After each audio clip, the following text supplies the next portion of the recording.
അന്ന് കൃത്യമായി പറഞ്ഞാൽ ഏപ്രിൽ 24, 2025 രാജസ്ഥാനിലുള്ള ഗായത്രി ദേവി എന്ന് പറയുന്ന ഒരു സ്ത്രീയുടെ ഫോൺ റിംഗ് ആയിരുന്നു. അവർ നോക്കിയപ്പോൾ അതൊരു അൺനോൺ നമ്പറാണ്. ആരാണ് എന്താണെന്ന് അറിയുന്നതിന് വേണ്ടിയിട്ട് അവർ ആ ഒരു കോൾ എടുത്ത് സംസാരിക്കുകയാണ്. അപ്പോൾ അപ്പുറത്തുനിന്നുള്ള ആൾ പറഞ്ഞ ആ ഒരു വർത്തമാനം കേട്ട് അവരാകെപ്പാടെ ഷോക്കായിപ്പോയി. സംഭവം എന്താണെന്ന് വെച്ച് കഴിഞ്ഞിട്ടുണ്ടെന്നുണ്ടെങ്കിൽ നിങ്ങളുടെ മകൾക്ക് അപകടം പറ്റിയിട്ട് ഇവിടെ ഹോസ്പിറ്റലിൽ അഡ്മിറ്റ് ആണ് എന്നുള്ളൊരു വാർത്തയായിരുന്നു ആൾ വിളിച്ചു പറഞ്ഞത്. ആ ഒരു സമയത്ത് ഗായത്രി ദേവിക്ക് അത് വിശ്വസിക്കാനായിട്ട് സാധിച്ചില്ല. കാരണം തലേ ദിവസം വരെ തൻ്റെ മകൾ തന്നെ വിളിച്ചതായിരുന്നു. അപ്പോൾ ഒരു ഇഷ്യൂ ഉണ്ടായിരുന്നില്ല, ഒന്നും തന്നെ പറഞ്ഞിട്ടുണ്ടായിരുന്നില്ല. ഇപ്പോൾ പെട്ടെന്ന് എന്ത് പറ്റി എന്നുള്ളതായി അവരുടെ ഒരു ചിന്ത. പക്ഷേ എന്തൊക്കെയാണെന്നുണ്ടെങ്കിലും ഗായത്രിയുടെ ഉള്ളിൽ ഒരു പേടി വരികയാണ്. അങ്ങനെ ആ ഒരു നമ്പറിലോട്ട് വിളിച്ചിട്ട് വീഡിയോ കോൾ ചെയ്യാനായിട്ട് ആവശ്യപ്പെടുകയാണ്. എന്നാൽ ആദ്യമൊന്നും അയാൾ സമ്മതിച്ചില്ല. പിന്നീട് വീഡിയോ കോൾ കണക്റ്റ് ആവുകയായിരുന്നു. ആ കോളിൽ അവരുടെ മകളെ കണ്ട ഗായത്രി ദേവി ആകെപ്പാട് ഞെട്ടിത്തെറിച്ച് പോവുകയായിരുന്നു. ഭാവന യാദവ് എന്നായിരുന്നു കേട്ടോ ആ ഒരു പെൺകുട്ടിയുടെ പേര്. ആ പെൺകുട്ടി ദേഹം മുഴുവൻ പൊള്ളലേറ്റ് കിടക്കുന്ന അതിഭീകരമായിട്ടുള്ള ഒരു കാഴ്ചയായിരുന്നു വീഡിയോ കോളിലൂടെ ആ അമ്മ കണ്ടത്. ഇതൊക്കെ കണ്ട് എന്ത് ചെയ്യും ഏത് ചെയ്യുമെന്നറിയാതെ ഗായത്രി ദേവി ആകെപ്പാടെ സ്റ്റക്കായി പോവുകയായിരുന്നു. അപ്പോൾ ആരാണ് ഗായത്രി ദേവിയെ വീഡിയോ കോൾ ചെയ്ത അയാൾ? ഭാവന യാദവിന് യഥാർത്ഥത്തിൽ എന്താണ് സംഭവിച്ചത്? പോലീസുകാർ ഈ ഒരു കേസ് എങ്ങനെയാണ് ഇൻവെസ്റ്റിഗേറ്റ് ചെയ്തത്? പിന്നീട് ഈ ഒരു കേസിൽ എന്തൊക്കെയാണ് സംഭവിച്ചത്? ഇത്തരത്തിലുള്ള കാര്യങ്ങളൊക്കെയാണ് ഇന്നത്തെ വീഡിയോയിലൂടെ നമ്മൾ ഡീറ്റെയിൽഡ് ആയിട്ട് ഡിസ്കസ് ചെയ്യാനായിട്ട് പോകുന്നത്.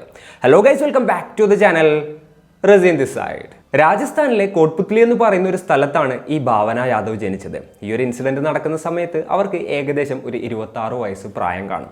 അവരുടെ ലൈഫിനെ കുറിച്ച് പറയുകയാണെന്നുണ്ടെങ്കിൽ 2001 അവരുടെ ഫാദർ മരിക്കുന്നത്. ആ സമയത്ത് അവർക്ക് ഏകദേശം ഒരു വയസ്സൊക്കെ കഴിഞ്ഞിട്ടുണ്ടാവുള്ളൂ. ഭാവനയുടെ അച്ഛൻ മരിക്കുന്ന സമയത്ത് അവരുടെ അമ്മയായിട്ടുള്ള ഗായത്രി ദേവി 3 മാസം പ്രഗ്നൻ്റ് ആയിരുന്നു. അച്ഛൻ്റെ വരുമാനത്തിൽ മാത്രമായിരുന്നു ഒരു കുടുംബം മുന്നോട്ട് പോയിക്കൊണ്ടിരുന്നിരുന്നത്. പെട്ടെന്ന് തന്നെ അച്ഛൻ മരിച്ചപ്പോൾ അവരാകെപ്പാടെ സ്റ്റക്കായി പോവുകയാണ്, ഷോക്കായി പോവുകയാണ്. എന്ത് ചെയ്യുന്ന അറിയാത്തൊരു സിറ്റുവേഷനിലോട്ട് എത്തിപ്പെടുകയായിരുന്നു. അപ്പോൾ ഭാവനയുടെ അമ്മ ചിന്തിച്ചൊരു കാര്യം എന്തായിരുന്നു എന്ന് വെച്ച് കഴിഞ്ഞിട്ടുണ്ടെന്നുണ്ടെങ്കിൽ നല്ല വരുമാനമുള്ള ഒരു ജോലി ഉണ്ടെന്നുണ്ടെങ്കിൽ മാത്രമേ കുട്ടികളെ നോക്കി തനിക്ക് തൻ്റെ കാര്യങ്ങളൊക്കെ നോക്കി ജീവിക്കാനായിട്ട് സാധിക്കുള്ളൂ. അതിനു വേണ്ടിയിട്ട് എന്ത് വേണം? അത്യാവശ്യം വിദ്യാഭ്യാസവും കാര്യങ്ങളൊക്കെ വേണം. അപ്പോൾ അവരവരുടെ മുടങ്ങിപ്പോയ പഠിപ്പുകളും കാര്യങ്ങളൊക്കെ റീസ്റ്റാർട്ട് ചെയ്യുകയാണ്. അങ്ങനെ പഠിച്ച് ടെസ്റ്റ് എഴുതി അവർ ഒരു ഗവൺമെൻറ് സ്കൂളിൽ ടീച്ചറായിട്ട് ജോലി വാങ്ങിച്ചെടുക്കുകയും ചെയ്തു. ഭാവനയുടെ ഫാമിലിയുടെ കാര്യം പറയുകയാണെന്നുണ്ടെങ്കിൽ ടോട്ടൽ 3 സിബ്ലിങ്സ് ആയിരുന്നു ഉണ്ടായിരുന്നത്. ഭാവനയ്ക്ക് മൂത്ത ഒരാളുണ്ട്, രണ്ടാമത്താണ് ഭാവന, പിന്നെ അനിയത്തിയായിരുന്നു ഉണ്ടായത്. ഈ 3 കുട്ടികളെയും ടീച്ചറായിട്ട് ജോലി ചെയ്ത് കിട്ടുന്ന ആ ഒരു വരുമാനം കൊണ്ട് ഗായത്രി ദേവി ഒരു അല്ലലും അലട്ടും ഇല്ലാതെ വളർത്തി വലുതാക്കുകയായിരുന്നു. അച്ഛനില്ലാത്തതിൻ്റെ വിഷമം തൻ്റെ മക്കൾ അറിയരുത് എന്നുള്ളൊരു തോട്ടായിരുന്നു അവർക്കുണ്ടായത്. അങ്ങനെ ഒരുപാട് വർഷങ്ങൾ കഴിഞ്ഞു. കുട്ടികളൊക്കെ നന്നായിട്ട് പഠിക്കുന്ന കുട്ടികളായിരുന്നു. അവരവരുടെ രീതിയിൽ ഇങ്ങനെ പഠിച്ചു പോന്നു. ഗായത്രി ദേവി അവരുടെ രീതിയിൽ നല്ല രീതിയിൽ വർക്ക് ചെയ്യുകയാണ്. അവസാനം അവർക്ക് പ്രിൻസിപ്പാളായിട്ട് പ്രൊമോഷൻ ലഭിക്കുകയും ചെയ്തു. പിന്നെ ഈ ഒരു ഭാവനയുടെ കാര്യം പറയുകയാണെന്നുണ്ടെങ്കിൽ ചെറുപ്പത്തിലെ തന്നെ ഭയങ്കര സോഷ്യലായിട്ടുള്ള ഒരാളായിരുന്നു. എല്ലാവരായിട്ടും നല്ല രീതിയിൽ ഇൻട്രാക്ട് ചെയ്യും. എല്ലാവർക്കും ഭയങ്കര ഇഷ്ടമുള്ളൊരു സ്വഭാവമായിരുന്നു ഭാവനയുടേത്. അതേപോലെ തന്നെ ചെറുപ്പത്തിലെ തുടങ്ങിയിട്ട് ഒരു ഡോക്ടർ ആകണം എന്നുള്ളതായിരുന്നു അവരുടെ ആഗ്രഹവും. അതിനു വേണ്ടിയിട്ട് അവർ നല്ല രീതിയിൽ പരിശ്രമിക്കുകയും ചെയ്തിട്ടു. +2 അത്യാവശ്യം മാർക്കൊക്കെ ഉണ്ടായിരുന്നു. ഏകദേശം ഫസ്റ്റ് ക്ലാസ്സോട് കൂടിയിട്ടായിരുന്നു അവർ പാസ്സായിട്ടുണ്ടായത്. അങ്ങനെ അവരുടെ ലൈഫും കാര്യങ്ങളൊക്കെ വളരെ സ്മൂത്ത് ആയിട്ട് പോയിക്കൊണ്ടിരിക്കുന്നതിൻ്റെ ഇടയിൽ 2018 ഇവർ ഒരു വിവാഹത്തിന് പോയതായിരുന്നു. ഇവരുടെ ഒരു റിലേറ്റീവിൻ്റെ തന്നെ കല്യാണമായിരുന്നു. അപ്പോൾ അവിടെ വെച്ചിട്ട് ഉദ്ദേശ് യാദവ് എന്ന് പറയുന്ന ഒരു പയ്യൻ ആളുടെ ഫാമിലിയുടെ കൂടെ വന്നിട്ടുണ്ടായിരുന്നു. ഈ ഒരു ഭാവനയുടെ ഫാമിലിയും ഉദ്ദേശ് യാദവിൻ്റെ ഫാമിലിയും ഡിസ്റ്റൻ്റ് ആയിട്ടുള്ള റിലേറ്റീവ്സും കാര്യങ്ങളൊക്കെയാണ് കേട്ടോ. അവിടെ വെച്ചിട്ടാണ് ഈ ഒരു ഉദ്ദേശ് യാദവും ഭാവനയും പരിചയപ്പെടുന്നത്. ആ സമയത്ത് അയാൾക്ക് ഏകദേശം 30 അടുത്ത് പ്രായം ഉണ്ടായിരുന്നു കേട്ടോ. ഹരിയാനയിലെ ലിത്ത് ഗ്രാമത്തിൽ ഒരു കമ്പനിയിലായിരുന്നു ആള് ക്ലർക്കായിട്ട് വർക്ക് ചെയ്യുന്നുണ്ടായിരുന്നത്. അങ്ങനെ അവർ രണ്ടുപേരും നല്ല രീതിയിൽ സംസാരിച്ചു. ഫോൺ നമ്പറും കാര്യങ്ങളൊക്കെ എക്സ്ചേഞ്ച് ചെയ്തു. അതിനുശേഷം 2 ഫാമിലിയും വിവാഹത്തിൻ്റെ ചടങ്ങുകളും മറ്റൊക്കെ കഴിഞ്ഞ് രണ്ടുപേരും അവരവരുടെ വീട്ടിലോട്ട് പിരിഞ്ഞു പോവുകയും ചെയ്തു. എന്നാൽ അവിടം കൊണ്ട് ആ ഒരു ബന്ധം കഴിഞ്ഞില്ല. അവിടെ നിന്നാണ് യഥാർത്ഥത്തിൽ ആ ഒരു ബന്ധം ആരംഭിക്കുന്നത്. തിരിച്ച് വീട്ടിലെത്തിയിട്ട് രണ്ടുപേരും പരസ്പരം ടെക്സ്റ്റ് ചെയ്യാനായിട്ട് തുടങ്ങി. പതിയെ ആ ഒരു ടെക്സ്റ്റിൽ നിന്നും കോളിലോട്ട് മാറി.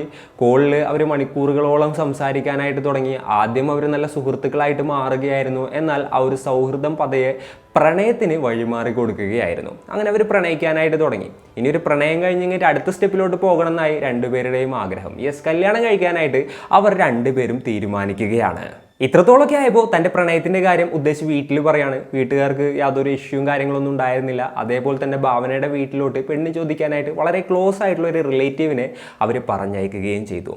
എന്നാൽ ആ ഒരു വിവാഹത്തിന് ഗായത്രി ദേവി സമ്മതിച്ചില്ല എന്നുള്ളതായിരുന്നു. അതിൽ ഒന്നാമത്തെ ഒരു പ്രശ്നമായിട്ട് അവർ പറഞ്ഞത് ഏജ് ഡിഫറൻസ് ആണ്. നല്ല ഏജ് ഡിഫറൻസ് ഉണ്ട് ഇവർ തമ്മിൽ. രണ്ടാമത്തെ വേറൊരു ഇഷ്യൂ എന്താണെന്ന് വെച്ച് കഴിഞ്ഞിട്ടുണ്ടെന്നുണ്ടെങ്കിൽ ഇയാൾ അത്ര വലിയ എഡ്യൂക്കേറ്റഡ് ആയിട്ടുള്ള ഒരാളല്ല, അതേപോലെ ജസ്റ്റ് ഒരു ക്ലർക്കായിട്ട് ജോലി ചെയ്യുന്ന ഒരാളാണ്.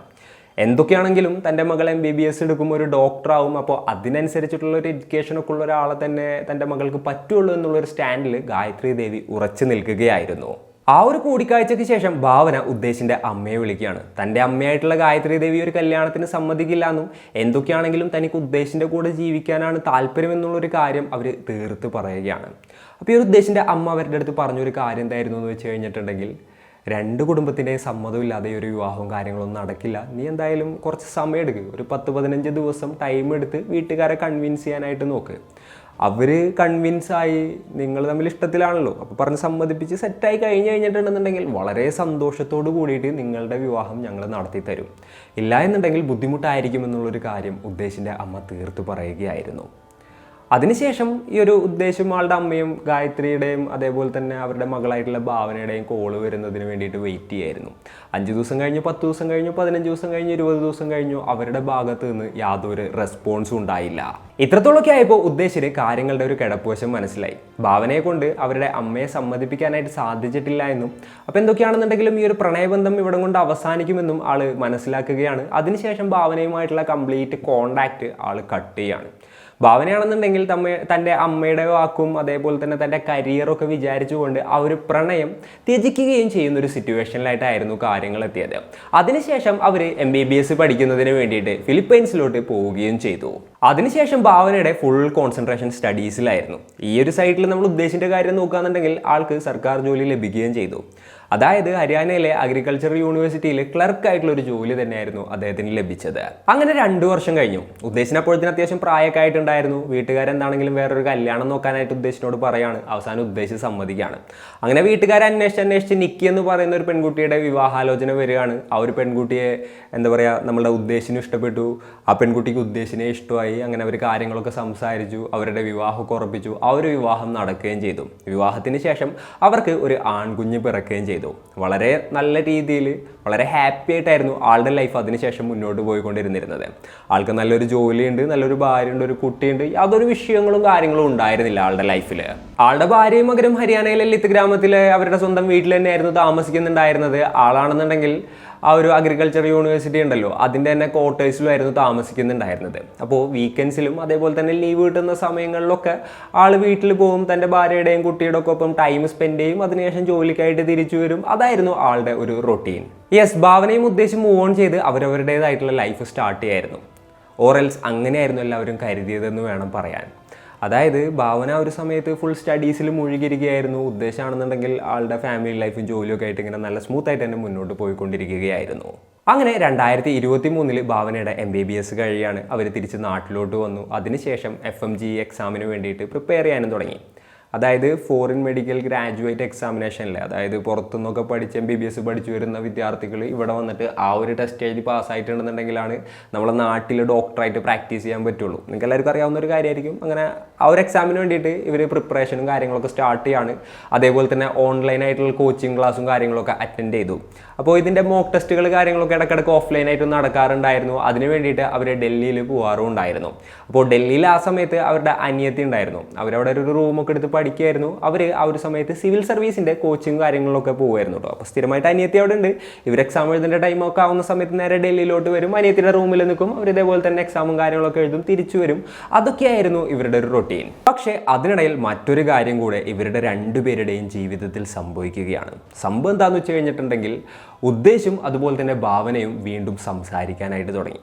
ഉദ്ദേശിൻ്റെ വൈഫായിട്ടുള്ള നിക്കിയുടെ കാര്യം പറയുകയാണെന്നുണ്ടെങ്കിൽ നിക്കിക്ക് കാര്യങ്ങളൊക്കെ അറിയാം. അതായത് ഉദ്ദേശം ഇതേപോലെ തന്നെ ഭാവന എന്ന് പറയുന്ന അവരുടെ ഡിസ്റ്റൻ്റ് ആയിട്ടുള്ള ഒരു റിലേറ്റീവിനെ പ്രണയിച്ചിരുന്നുവെന്നും അതേപോലെ തന്നെ വിവാഹാലോചനയുടെ കാര്യങ്ങളിലോട്ട് വരെ എത്തിയിരുന്നെന്നും പിന്നെ അവരുടെ വീട്ടിൽ സമ്മതിക്കാത്തത് കൊണ്ട് കല്യാണം മുടങ്ങിപ്പോയി. അതിനുശേഷം ഈ പറഞ്ഞ പോലെ തന്നെ എന്താ പറയുക, അവരവരുടെ സ്റ്റഡീസായിട്ട് മുന്നോട്ട് പോയി, ഇയാളുടെ ലൈഫായിട്ട് മുന്നോട്ട് പോയി. അങ്ങനെ കുറച്ച് 1-2 വർഷങ്ങൾക്ക് ശേഷമാണ് പിന്നെ കല്യാണം ആലോചിക്കുന്നതും തന്നെ വിവാഹം കഴിച്ചത് തുടങ്ങിയിട്ടുള്ള എല്ലാ കാര്യങ്ങളും നിക്കിക്ക് അറിയാം. എന്നാൽ കറൻ്റ്ലി അവർ തമ്മിൽ ആ ഒരു കോണ്ടാക്റ്റിലുണ്ട് എന്നുള്ളത് നിക്കിക്ക് അറിയില്ലായിരുന്നു. ഈ ഒരു കോണ്ടാക്റ്റും കാര്യങ്ങളും റീസ്റ്റാർട്ട് ചെയ്തതിന് ശേഷം ഇവർ നല്ല രീതിയിൽ വീണ്ടും ക്ലോസ് ആയതായിട്ടും അതേപോലെ തന്നെ ഉദ്ദേശിൻ്റെ അടുത്തോട്ട് ഇടയ്ക്ക് ഭാവന കാണാൻ വരുന്നതായിട്ടും റിപ്പോർട്ടുകളിലും കാര്യങ്ങളൊക്കെ പറയുന്നുണ്ട്. അപ്പോൾ എന്തൊക്കെയാണെങ്കിലും കുറച്ച് കഴിഞ്ഞപ്പോൾ ഉദ്ദേശിന് താൻ ചെയ്യുന്നത് ശരിയല്ല എന്നുള്ളൊരു തോട്ട് ഉണ്ടാവുകയാണ്. ആള് ഭാവനയിൽ നിന്നും കൂടുതലായിട്ട് ഒഴിഞ്ഞു മാറാനായിട്ട് തുടങ്ങുകയാണ്. ആള് കോളിലും മെസ്സേജിലും മറ്റൊക്കെ തീരെ ഇൻട്രസ്റ്റ് കാണിക്കാതെയായി. പെട്ടെന്ന് തന്നെ തിരക്കാണ്, ഇതാണെന്നൊക്കെ പറഞ്ഞു കഴിഞ്ഞിട്ട് അവരെ വലിയ എൻ്റർടൈൻ ചെയ്യാതെയായി. അപ്പോൾ തന്നെ പർപ്പസ്ഫുള്ളി ഒഴിവാക്കുകയാണ് എന്നുള്ളൊരു കാര്യം ഭാവന മനസ്സിലാക്കുകയാണ്. അതിനുശേഷം തുടരെ ഇയാളെങ്ങനെ വിളിച്ചുകൊണ്ടിരിക്കുകയായിരുന്നു. വിളിച്ച് ഉദ്ദേശിനെ ടോർച്ചർ ചെയ്യുന്ന ഒരു സിറ്റുവേഷനിലോട്ട് കാര്യങ്ങളെത്തി. ആ സമയത്ത് ഉദ്ദേശ് എന്തൊക്കെയാണെന്നുണ്ടെങ്കിലും നമ്മൾ തമ്മിൽ ഈ ഒരു കോൺടാക്റ്റ് പറ്റില്ല എന്നുള്ളൊരു കാര്യം പറഞ്ഞുകൊണ്ട് ആ ഒരു കോൺടാക്റ്റ് അവിടെ വെച്ച് അവസാനിപ്പിക്കുകയാണ്. ആ ഒരു ഭാവനയുടെ നമ്പറും കാര്യങ്ങളും എല്ലാം ബ്ലോക്ക് ചെയ്തു, കാണാൻ വരേണ്ട അങ്ങനെയുള്ള കാര്യങ്ങളെല്ലാം തന്നെ പറഞ്ഞു. എന്നാലും ഭാവനയ്ക്ക് നിർത്താനായിട്ട് ഉദ്ദേശം ഉണ്ടായിരുന്നില്ല. അവർ വേറെ നമ്പറിൽ നിന്നും ഉദ്ദേശിനെ വിളിക്കാനായിട്ട് തുടങ്ങി. എന്നാൽ ഉദ്ദേശ് കോൾ എടുക്കുന്ന സമയത്ത് ഇവരുടെ സൗണ്ട് കേൾക്കുമ്പോൾ ഭാവനയാണെന്ന് തോന്നിക്കഴിഞ്ഞാൽ അപ്പോൾ തന്നെ കട്ട് ചെയ്യാനും തുടങ്ങിയിട്ടുണ്ടായിരുന്നു. ഇത്രത്തോളമൊക്കെ ആയപ്പോൾ ഭാവന അടുത്തൊരു സ്റ്റേജിലോട്ട് പോവാണ്. അതെന്തായിരുന്നു എന്ന് വെച്ച് കഴിഞ്ഞിട്ടുണ്ടെന്നുണ്ടെങ്കിൽ അവർ നേരെ ഉദ്ദേശിൻ്റെ വൈഫായിട്ടുള്ള നിക്കിയെ കോൺടാക്റ്റ് ചെയ്യുകയായിരുന്നു. എന്തൊക്കെയാണെങ്കിലും നിക്കിക്ക് ഭാവനയുടെയും ഈ ഒരു ഉദ്ദേശിൻ്റെയും മുൻപത്തെ ബന്ധത്തിനെ കുറിച്ചൊക്കെ അറിയാലോ. സോ ഈ ഒരു നിക്കി ഒരു തവണ കൂടെ ഉദ്ദേശിനായിട്ട് സംസാരിക്കാനായിട്ട് ഭാവനയ്ക്ക് ഒരു അവസരം ഉണ്ടാക്കി കൊടുക്കും എന്നുള്ളതായിരുന്നു അവർ കരുതിയത്.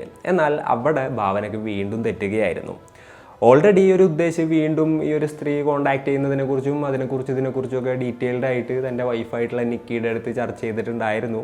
അപ്പോൾ ഇങ്ങനെ സ്ഥിരമായിട്ട് വിളിക്കുന്നത് ശല്യം ചെയ്യുന്നതൊക്കെ പറഞ്ഞിട്ടുണ്ടായിരുന്നു. അപ്പോൾ നിക്കി ഭാവനയെ ഉപദേശിക്കുകയായിരുന്നു. ആള് നിങ്ങളുടെ അടുത്ത് നിന്ന് മൂവ് ഓൺ ചെയ്തു. ആ ഒരു റിലേഷൻഷിപ്പോ അല്ലാന്നുണ്ടെങ്കിൽ ആ ഒരു ബന്ധമോ ആ ഒരു പരിചയവും മുന്നോട്ട് കൊണ്ടുപോകാനായിട്ട് ഉദ്ദേശിന് യാതൊരു താല്പര്യവും ഇല്ല. അപ്പോൾ നിങ്ങളെന്താണെന്നുണ്ടെങ്കിലും ഇങ്ങനെ പിന്നാലെ നടക്കാതെ എന്താ പറയുക, ആളെ വെറുതെ വിടണം എന്നുള്ളൊരു തരത്തിൽ തന്നെയായിരുന്നു നിക്കി ഈ ഒരു ഭാവനയുടെ അടുത്ത് സംസാരിച്ചത്. എന്നാൽ ഭാവനയ്ക്ക് അതിനുള്ള യാതൊരു ഉദ്ദേശവും ഉണ്ടായിരുന്നില്ല. നിക്കി എന്തൊക്കെ തന്നെ പറഞ്ഞിട്ടും ഭാവന വീണ്ടും ടെക്സ്റ്റ് ചെയ്യുകയും കോൾ ചെയ്യുകയും ചെയ്യായിരുന്നു. അതായത് ഒരു തവണയെങ്കിലും എനിക്ക് ഉദ്ദേശിനോട് സംസാരിക്കണം, അതിനുള്ള എന്തെങ്കിലും ഒരു വകുപ്പ് ഉണ്ടാക്കി തരണം, ഇല്ലാന്നുണ്ടെങ്കിൽ ഞാൻ ജീവനോടെ ഉണ്ടാവില്ല തുടങ്ങിയിട്ടുള്ള മെസ്സേജുകളൊക്കെ ആയിരുന്നു നിക്കിക്ക് അയച്ചുകൊണ്ടിരുന്നിരുന്നത്. ഇതൊക്കെ കണ്ടിട്ട് നിക്കിക്ക് തന്നെ ആകെപ്പാടെ പേടിയാവുന്ന ഒരു സിറ്റുവേഷൻ ആയിരുന്നു. ഇതവരുടെ ലൈഫിൽ ഒരു സൈഡിൽ കൂടെ പോകുന്നുണ്ടായിരുന്നു. അതേപോലെ തന്നെ അവരുടെ എക്സാമിൻ്റെ പ്രിപ്പറേഷൻസ്, എക്സാമും കാര്യങ്ങളൊക്കെ നടക്കുന്നുണ്ടായിരുന്നു കേട്ടോ. അങ്ങനെയാണ് ഏപ്രിൽ 21, 2025 അവർ ഡൽഹിക്ക് പോകുന്നത് എക്സാം എഴുതുന്നതിന് വേണ്ടിയിട്ട്. തൻ്റെ സിസ്റ്ററിൻ്റെ റൂമിലോട്ട് പോയി എക്സാമും കാര്യങ്ങളൊക്കെ കഴിഞ്ഞു.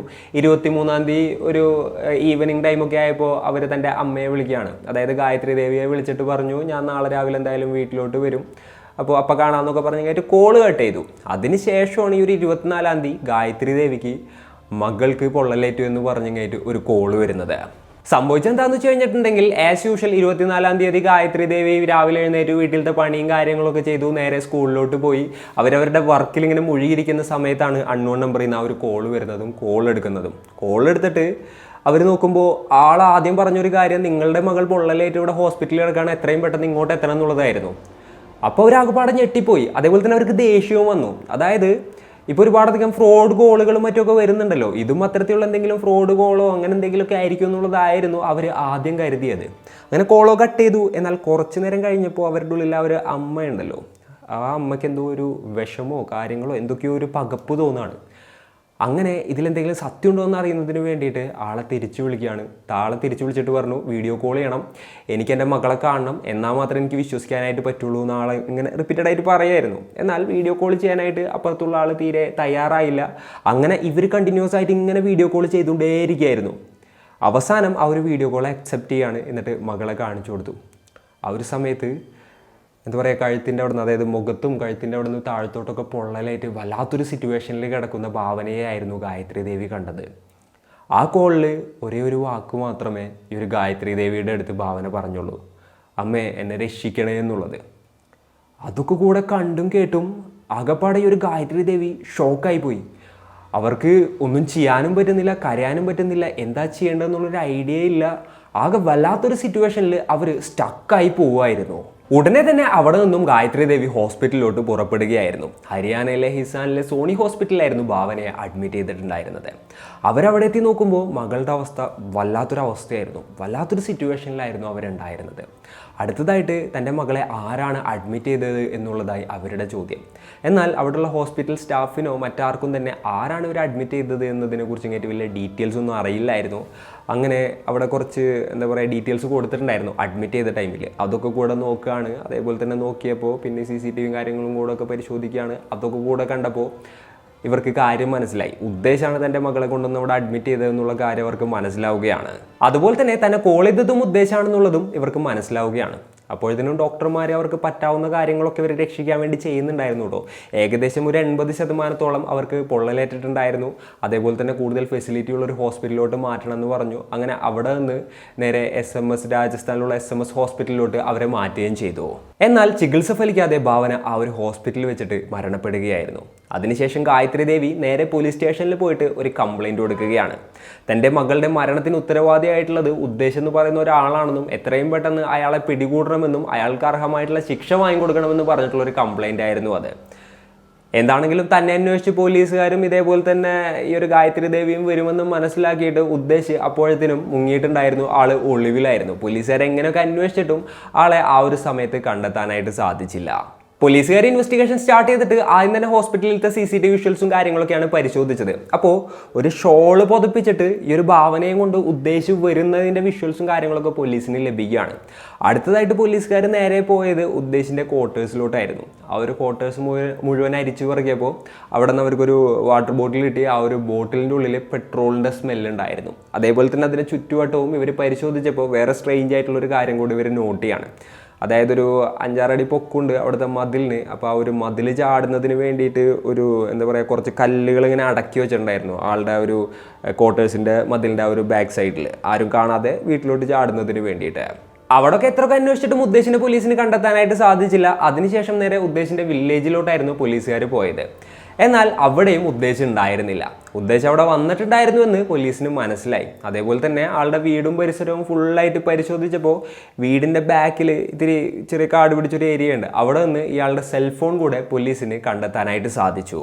അങ്ങനെ കുറച്ച് ദിവസം കഴിഞ്ഞു. കൃത്യമായി പറഞ്ഞാൽ മെയ് 4, 2025 അന്നാണ് ഉദ്ദേശിനെ പോലീസുകാർ കസ്റ്റഡിയിലെടുക്കുന്നത്. കസ്റ്റഡിയിലെടുത്ത് ഇയാളെ നല്ല രീതിയിൽ ചോദ്യം ചെയ്യാണ്.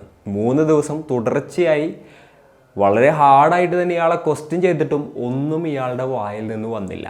ആകപ്പാട് ഇയാൾ പറഞ്ഞുകൊണ്ടിരുന്നിരുന്നത് ഞാനല്ല അത് ചെയ്തത് എന്നുള്ളത് മാത്രമായിരുന്നു.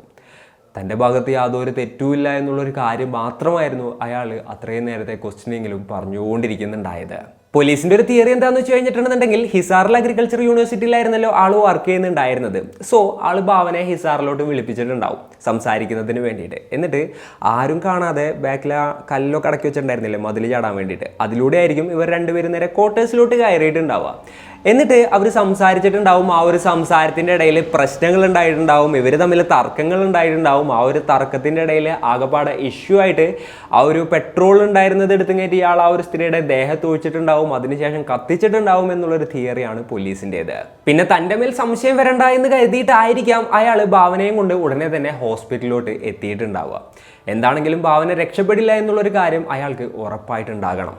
അതാണ് പോലീസിൻ്റെ ഭാഗത്തുനിന്ന് വന്നൊരു തിയറി കേട്ടോ. അതേപോലെ തന്നെ ഭാവനയുടെ അമ്മ മീഡിയയുടെ അടുത്ത് പറഞ്ഞൊരു കാര്യം എന്തായിരുന്നു എന്ന് വെച്ച് കഴിഞ്ഞിട്ടുണ്ടെന്നുണ്ടെങ്കിൽ ജസ്റ്റ് പൊള്ളലേറ്റ പാടുകൾ മാത്രമായിരുന്നില്ല തൻ്റെ മകളുടെ ദേഹത്തുണ്ടായിരുന്നത്, വയറ്റിൽ ആ ഒരു കത്തി വെച്ച് കുത്തിയതുപോലുള്ള പാടുകളും ഉണ്ടായിരുന്നു എന്നുള്ളൊരു തരത്തിലാണ്. സോ ഇതേപോലെ തന്നെ തൻ്റെ മകളെ കുത്തി അതിനുശേഷം പെട്രോൾ ഒഴിച്ച് കയറ്റി കത്തിച്ച് കൊലപ്പെടുത്തിയതാണ് എന്നുള്ളൊരു തരത്തിലായിരുന്നു ഭാവനയുടെ അമ്മ മീഡിയയുടെ അടുത്ത് ഈ ഒരു ഉദ്ദേശിനെ കുറിച്ച് പറഞ്ഞത്. അതിനുശേഷം മറ്റൊരു കാര്യം കൂടെ നടക്കുകയാണ്. സംഭവം എന്താണെന്ന് വെച്ച് കഴിഞ്ഞിട്ടുണ്ടെങ്കിൽ ഉദ്ദേശിൻ്റെ ഭാര്യയായിട്ടുള്ള നിക്കി പോലീസ് സ്റ്റേഷനിൽ പോയിട്ട് ഒരു കംപ്ലൈൻറ്റ് കൊടുക്കുകയാണ്. ചെറിയൊരു കംപ്ലൈൻ്റ് ഒന്നും ആയിരുന്നില്ല, 60 പേജോളം വരുന്ന വലിയ ഒരു ഡീറ്റെയിൽഡ് ആയിട്ടുള്ളൊരു കംപ്ലൈൻ്റ് ആയിരുന്നു അതിൽ ഈ ഒരു ഭാവനയുടെയും അതേപോലെ തന്നെ ഉദ്ദേശിൻ്റെയും പ്രണയത്തിൻ്റെ സ്റ്റാർട്ടിങ് തുടങ്ങിയിട്ടുള്ള കാര്യങ്ങളുണ്ടായിരുന്നു. അതായത് എങ്ങനെയാണ് ഇവർ കണ്ടത്, എങ്ങനെയാണ് ഇവർ പ്രണയിച്ചത്, അതിനുശേഷം ഇവരുടെ വിവാഹാലോചന എങ്ങനെയായിരുന്നു നടന്നത്, ആ കല്യാണം എന്തുകൊണ്ടാണ് നടക്കാതിരുന്നത്, അതിനുശേഷം ഈ പറഞ്ഞ പോലെ തന്നെ ഈ നിക്കിയുമായിട്ടുള്ള വിവാഹം നടന്നത്, പിന്നീട് ഇവർ രണ്ടുപേരും തമ്മിൽ കോണ്ടാക്റ്റ് വന്നത് തുടങ്ങിയിട്ടുള്ള കാര്യങ്ങളെല്ലാം ഡീറ്റെയിൽഡ് ആയിട്ട് തന്നെ ആ ഒരു കംപ്ലൈൻറ്റിൽ ഉണ്ടായിരുന്നു.